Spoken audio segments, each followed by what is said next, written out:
O Senhor esteja convosco. Proclamação do Evangelho de Jesus Cristo segundo João.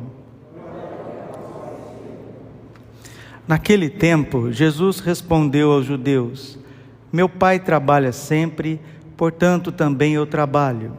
Então os judeus ainda mais procuravam matá-lo, porque além de violar o sábado, chamava Deus o seu Pai, fazendo-se assim igual a Deus. Tomando a palavra, Jesus disse aos judeus: em verdade vos digo, o Filho não pode fazer nada por si mesmo. Ele faz apenas o que vê o Pai fazer. O que o Pai faz, o Filho também o faz. O Pai ama o Filho e lhe mostra tudo o que ele mesmo faz. Ele mostrará obras maiores ainda, de modo que ficareis admirados. Assim como o Pai ressuscita os mortos e lhes dá a vida, o Filho também dá a vida a quem Ele quer. De fato, o Pai não julga ninguém, mas Ele deu ao Filho o poder de julgar, para que todos honrem o Filho, assim como honra o Pai. Quem não honra o Filho, também não honra o Pai que o enviou. Em verdade vos digo, quem ouve a minha palavra e crê naquele que me enviou, possui a vida eterna. Não será condenado, pois já passou da morte para a vida. Em verdade vos digo, está chegando a hora, e já chegou, em que os mortos ouvirão a voz do Filho de Deus, e os que ouvirem viverão. Porque assim como o Pai possui a vida em si mesmo, do mesmo modo concedeu ao Filho possuir a vida em si mesmo. Além disso, deu-lhe o poder de julgar, pois ele é o Filho do homem. Não fiqueis admirados com isso, porque vai chegar a hora em que todos os que estão nos túmulos ouvirão a voz do Filho e sairão. Aqueles que fizerem o bem ressuscitarão para a vida, e aqueles que praticaram o mal para a condenação. Eu não posso fazer nada por mim mesmo. Eu julgo conforme o que está escrito. Eu julgo conforme o que escuto, e o meu julgamento é justo, porque não procuro fazer a minha vontade, mas a vontade daquele que me enviou. Palavra da salvação. Ave Maria, cheia de graça, o Senhor é convosco. Bendita sois vós entre as mulheres, bendito é o fruto do vosso ventre, Jesus. Santa Maria, Mãe de Deus, rogai por nós, pecadores, agora e na hora de nossa morte. Amém. Vinde, Espírito Santo, vinde por meio da poderosa intercessão do Imaculado Coração de Maria, vossa amadíssima esposa. Podemos sentar um pouquinho. Jesus, manso e humilde de coração. Algo que a gente jamais deve esquecer na nossa vida e dentro do catolicismo. É uma máxima de Santo Agostinho, que é a máxima de São Paulo, da Bíblia e do bom senso. A graça pressupõe a natureza. Vamos repetir?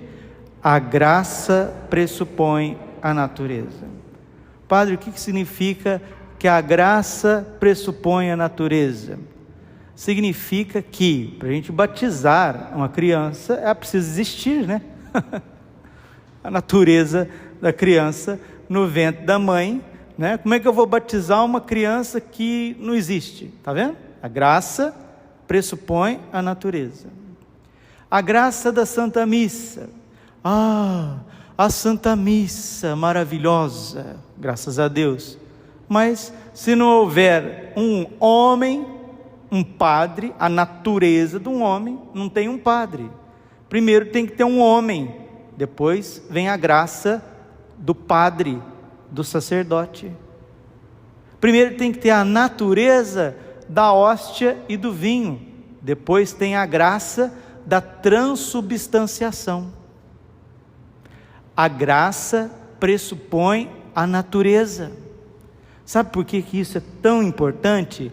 porque infelizmente no caminho da nossa santificação, se essa máxima católica, bíblica, agostiniana, tomista, racional, óbvia, se ela não seguir a nossa vida, nós jamais seremos santos, porque Deus não fará a nossa parte, meus irmãos. Deus não fará a nossa parte. Se o senhor está com sede, lá na tua casa tem água, mas a água não vai sair assim, tum, tum, tum, e entrar na tua boca. Não vai fazer isso. Se a gente não fizer a nossa parte, lá pegar o copo, pegar a caneca, pôr lá na talha, lá na pia, no negócio, sei lá como é que o povo chama isso daí. Na minha época era talha d'água, né? Na bilha d'água, né? Lá em casa era talha de barro. Lá guarda água fresquinha. Hoje tem filtro elétrico, hoje tem esses galão de plástico, uma coiseira danada, garrafinha na geladeira, uma coiseira danada. Lá em casa sempre foi uma talha de barro assim no cantinho, a água ficava fresquinha o dia inteiro, não tem água melhor do que aquela. Está com sede, você pega o copo, vai lá, mata a sede. Assim é a vida. Deus não vai pôr água lá na tua boca. Ele deu a graça da água, está aí para nós, casta, preciosa e pura, como diz São Francisco, mas nós temos que ter o trabalho de ir lá tomar a água. Eu estou fazendo um exemplo muito básico, muito simples, para a gente perceber que tudo que Deus faz, os milagres de Deus, pressupõem a natureza humana e a nossa tarefa. Se a gente quiser ter uma vida boa, uma saúde boa, a gente tem que dormir mais cedo, tem que acordar mais cedo. Se a gente quiser realmente ter inteligência e desenvolvimento humano, a gente tem que ler, a gente tem que estudar. Se a gente quiser ter saúde física, nós vamos ter que alimentar bem. Quanta gente que está morrendo pela boca. Nós estamos na quaresma, quanta gente que está comendo a própria doença, porque nós chegamos num ponto, numa desordem humana, social, tão grande, que alimentar, que é a base da sustentabilidade do indivíduo, já está ficando difícil a gente comer. Você vai lá no supermercado, qualquer comprinha que você vai fazer lá, além de ser um absurdo, tem um T preto assim, com um triângulo amarelo, transgênico. Tudo ali é artificial. E essas doses homeopáticas que a gente vai comendo a vida inteira, isso vai ficando no nosso organismo, isso se transforma em doenças.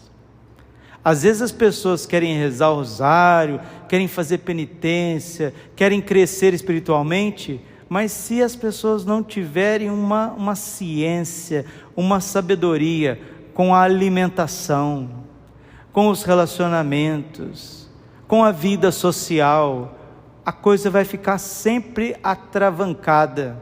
Outro exemplo, às vezes as pessoas querem rezar, querem concentrar, querem fluir na oração, mas está muito quente, Aí você tenta rezar, não consegue, você vai para o outro lado, não consegue, aí você quer ter paciência, você está com raiva, você está impaciente, tua paciência está faltando. O que é isso, gente? Natureza. O calor excessivo deixa as pessoas irritadas, impacientes. Ou você fica sonolento, ou você não consegue concentrar. A graça pressupõe a natureza. Porque quando o clima está fresquinho, está chuvoso, as pessoas gostam de rezar, gostam de ler, gostam de ficar mais quietinho, porque a gente não é somente um esforço natural, um esforço de fazer as coisas bem feitas, do jeito que a gente gostaria de fazer. Não, existe todo um ambiente que está em nossa volta, todo um ambiente que está ao nosso redor, e nós precisamos respeitar isso, né? Respeitar um ambiente inteiro que está ao nosso redor.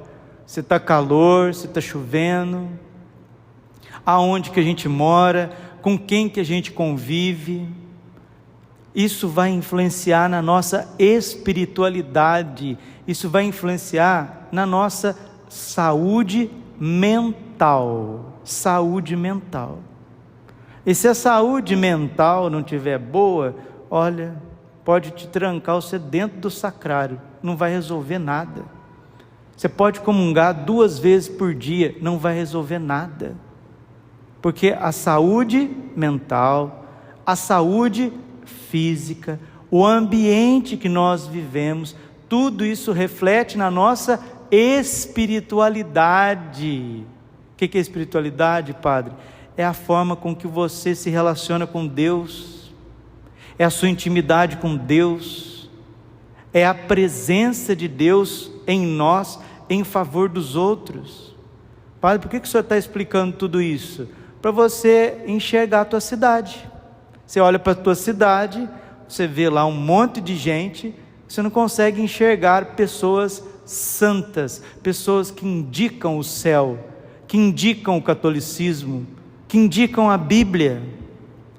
Outra coisa também que é importante a gente fazer aqui, uma reflexão. O que os animais fazem e o que os seres humanos fazem, né? Nós temos essa dimensão animal, o nosso corpo é um corpo biológico. Aristóteles definia o ser humano como animal racional. Você pega um chimpanzé, um macaquinho. O macaquinho, ele se alimenta, ele come, ele bebe água. O macaquinho, ele dorme. O macaquinho se reproduz, ele tem relações sexuais com a macaquinha, vem os filhos, os filhotinhos do macaquinho.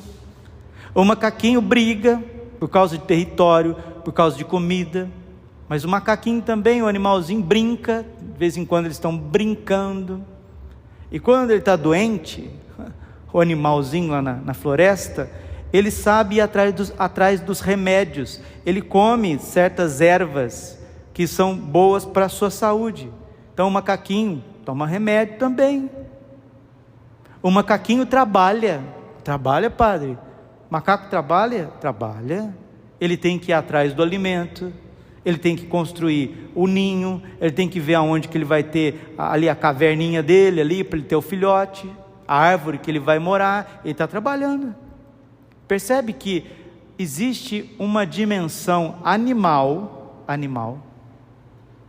na natureza biológica, física aí na floresta, e que nós também temos essa natureza animal. Nós nos alimentamos, nós tomamos água, nós dormimos, nós nos reproduzimos, nós brigamos, temos dificuldades com os outros, tretas, nós brincamos, nós sorrimos, a gente toma remédio, a gente trabalha. Olha para a sociedade, veja a sociedade, faz tudo que um chimpanzé faz. Desculpa ser bastante racional aqui, aristotélico tomista. A sociedade faz tudo que um animal faz, mas eu nunca vi macaquinho vir na missa. Isso eu nunca vi. Eu nunca vi os macaquinhos, chimpanzés, machos e no terço dos homens. Chegou agora só os chimpanzés machos que estão rezando o terço. Eu nunca vi as macaquinhas dando catequese para os seus filhos. Nunca vi isso. Porque tem coisas que é própria do ser humano, da alma do ser humano, que é dar catequese, educar os filhos, mostrar o caminho do céu, rezar o Santo Terço, ler a Bíblia. Eu nunca vi os cachorrinhos ler Bíblia, eu nunca vi os gatinhos fazer adoração ao Santíssimo. Meus irmãos, olhemos para a sociedade atual, desde a Europa até aqui no Brasil, na nossa América. Os seres humanos, os homens e mulheres, estão fazendo coisas somente de animais. Eles não estão buscando a salvação das almas, eles não estão buscando conhecer, amar e adorar a Deus. Os seres humanos não estão fazendo isso. E sabe qual que é a consequência disso? A consequência disso é que o animal sempre é animal, E o ser humano sem a graça, ele se torna bestial. Ele perde a feição humana. Se o ser humano, se o homem ou a mulher perder a graça de Deus, ele vai perder a sua feição humana. Olha como a gente vê os problemas do dia de hoje. Tem gente que se identifica agora com um macaco. A pessoa fala que ele é macaco, ela fala que ele é gato, fala que ele é porco, aí faz plástica para pôr nariz de porco, muda os órgãos genitais.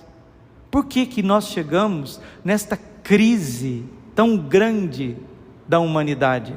Porque as pessoas, a sociedade em geral, perdeu a graça de Deus. E como que começa essa crise da própria identidade humana? Quando enfraquece a devoção na Sagrada Eucaristia. São Pedro, Julião e Mar dizia: o reino de Satanás avança à medida que não se dá valor à Eucaristia. Se nós fôssemos uma sociedade, 2023, onde que Jesus Cristo fosse o centro, nós teríamos tudo mais desenvolvido, tudo seria mais desenvolvido, tudo seria mais belo, mais leve, mais justo, mais fraterno, teríamos mais paz. Mas não, quanto mais a gente enfraquece o culto à Eucaristia, a adoração, a Santa Comunhão, a participação frequente na Santa Missa, mais o ser humano vai ficando opaco, mais ele vai perdendo o brilho. E quando ele perde o brilho da graça, o que sobra para o ser humano? A natureza animal? Não. Se sobrasse para o ser humano só a natureza animal, ainda estava bom. O ser humano fica muito parecido com o diabo, com os demônios. Ele começa a criar ódio de Deus e ódio dos outros seres humanos bons, justos. O homem sem Deus vai se assemelhando aos demônios. Por isso que hoje no Evangelho Jesus está dizendo sobre a ressurreição, que os justos ressuscitarão para a vida eterna, e os condenados no inferno vão ressuscitar também. Padre, os que estão no inferno vão ressuscitar? Vão, meu filho. Se você não teve essa aula de escatologia, vamos tê-la agora nesse momento, e eu termino o Evangelho de hoje. Nosso Senhor Jesus Cristo disse em claro e bom som no seu Santo Evangelho, João capítulo 5, versículo 28, 29 e 30. Não fiqueis admirados com isso, porque vai chegar a hora em que todos os que estão nos túmulos ouvirão a voz do Filho do Homem e sairão. Está vendo? Vai chegar a hora que todos aqueles que morreram sairão. Todos. Não é uma parte, é todos que viveram e morreram. Aqueles que fizeram o bem ressuscitarão para a vida eterna, e aqueles que praticaram o mal ressuscitarão para a condenação eterna. Entendeu? Os justos terão um corpo glorioso, semelhante de Nosso Senhor e de Nossa Senhora. E aqueles que estão no inferno terão um corpo deformado, um corpo bestial, por toda a eternidade. Está vendo por que a gente precisa rezar? Está vendo por que a gente precisa fazer quaresma? Está vendo por que a gente precisa perseverar? Porque tem uma multidão de irmãos nossos que estão vivendo simplesmente uma vida animal. Pode olhar na sua casa. De onde que o senhor tirou essa homilia de hoje? Da minha casa, dos meus amigos e dos meus familiares. Eu tenho um monte de familiares e amigos que alimentam, comem, bebem, dormem, trabalham, têm seus filhos, suas relações íntimas, tomam remédio, brigam, brincam e só. Não rezam um terço. não vai na missa no final de semana de jeito nenhum, não confessa, não lê catecismo, não sabe nem os 10 mandamentos. Até quando eles vão durar como ser humano, como homem e mulher? Não sei. Vão perder a feição humana. Isso vale para Minas Gerais, isso vale para o Mato Grosso, Várzea Grande, vale para o mundo inteiro. O homem sem Deus, ele fica semelhante aos demônios. Por isso que Jesus morreu na cruz. E nós estamos atualizando o santo sacrifício da missa, estamos celebrando a missa, não só por mim, que eu preciso celebrar todos os dias, porque eu sou padre, elevar o corpo, sangue, alma e divindade de Jesus ao Pai, em favor de toda a humanidade. Então a missa que a gente celebra aqui, pode ter 2 ou 3 pessoas, como pode ter 2.000 ou 3.000 pessoas, ela tem o mesmo valor diante de Deus, e ela é aplicada de forma expiatória, de uma forma reparadora por toda a humanidade. Agora, se as pessoas não participam da missa no domingo, não participam da missa nos dias que estão sendo celebrados, elas estão perdendo o maior tesouro de Deus. No céu, as almas mais bonitas, bonitas mesmo, mais belas, mais reluzentes, são aquelas que comungaram mais vezes na terra, e comungaram com amor, adorando Jesus, oferecendo a Santa Missa pelos doentes, pelos agonizantes, pelas almas do purgatório, pelas vocações sacerdotais, religiosas, pelas transformações. Presta atenção, poderia falar muito, mas eu vou finalizar aqui. Preste atenção, aonde se celebra a missa todos os dias, e um grupo de pessoas comunga com amor, com fidelidade, preste atenção, essas pessoas começam a ser diferentes, se assemelharem a Deus, e o lugar físico é transformado. As irmãs carmelitas chegaram em Cuiabá, e elas foram lá para uma casa de retiro, que fazia retiro de vez em quando, não era um lugar que se celebrava a missa todos os dias, só fazia a missa quando tinha retiros, é óbvio, porque era uma casa de retiros. Agora se adaptou para as irmãs carmelitas estarem lá, se celebra a missa todos os dias, e as irmãs rezam dia e noite. Você pisa no mesmo lugar, e eu frequentei lá por 10 anos fazendo retiro, hoje eu piso lá, parece que eu estou no céu, porque se celebra a missa todos os dias, ali tem um punhado de irmãs que comungam com muito amor, e reza, se oferecem sacrifício pela humanidade, pelos sacerdotes. Esse é o segredo de ser uma paróquia santa, uma comunidade santa, comungar com amor, porque a graça que transborda de uma santa missa, de uma santa comunhão bem feita, ela transforma fisicamente o lugar e protege os nossos filhos, os nossos parentes, brotam vocações, brotam sacerdotes, boas relações humanas, boas amizades, vocação ao matrimônio, filhos, numerosos filhos, e vai atraindo outras pessoas, atraindo. Então, meus filhos e filhas, não deixem jamais de valorizar a Santa Eucaristia, porque ela tem o poder de nos salvar, de nos santificar e transformar o nosso ambiente, a nossa casa. Vai na casa de pessoas que comungam com frequência, você vai sentir que aquele lugar é abençoado. Vai numa casa onde as pessoas não vão à missa, é pesado, é feio, é sujo, é estranho, é bagunçado. Se não for física, principalmente espiritualmente. Vamos fazer atos humanos, que é atos de um ser que foi criado à imagem e semelhança de Deus, para amar a Deus. O ser humano, ele é o sacerdote da criação. Toda a criação é colocada aos pés do ser humano, para que, acolhendo o dom de Deus, da vida, e depois a graça, ele pode oferecer isso a Deus, com o seu ser, natureza, e com a graça a Santa Missa. Isso é que santifica e leva para o céu. Nunca esqueçamos disso. Glória ao Pai, ao Filho e ao Espírito Santo, como era no princípio, agora e sempre. Coração imaculado de Maria, confiança, saúde e vitória minha.